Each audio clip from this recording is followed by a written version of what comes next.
did it come from? Idle no more. Well, yeah, geez. You know what? I'm not sure of the actual. I was told that it actually came from a phrase that was used by a native in reference to not being sitting on our hands anymore and being proactive and that sort of thing, that whole movement thing. The Montreal Urban Aboriginal Community Strategy Network.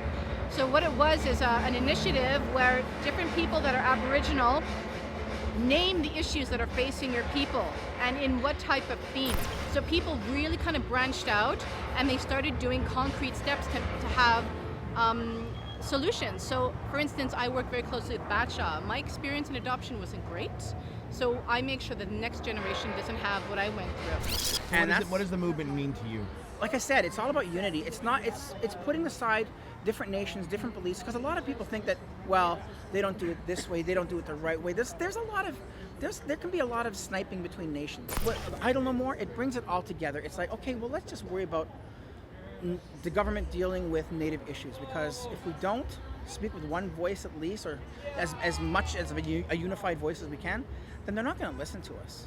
The level of depression, suicide in some communities, the level of the numbers of children living in care. So we created a manual for adoptive parents that are going to take Native kids.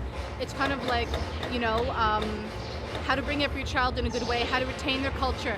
My parents told me, oh yeah, Native people, when you grow up, you can be a drug addict and prostitute, because that's what your people are.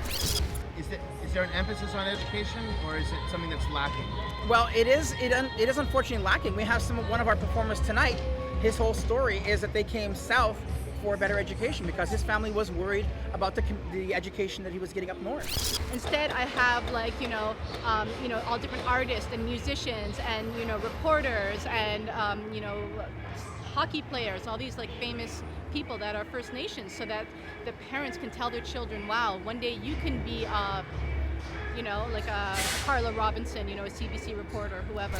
Like we have communities that are very close to here, very close to Montreal, that are getting a substandard education. What I would want them to know is our history as Native people, but also that we're moving into this century. Like it's 2015, like we all have Facebook, we all have, we're all into social media. People are going through to what they're considering grade 10, 11, and they're thinking that they have a good education until they try to get into CEGEP, and then they get this big, oh my God. We're advancing, we're graduating doctors and lawyers, but even that, our communities are banding together like Idle No More, and we're fighting for the safety of our women. I have to do what, and all this stuff to catch up.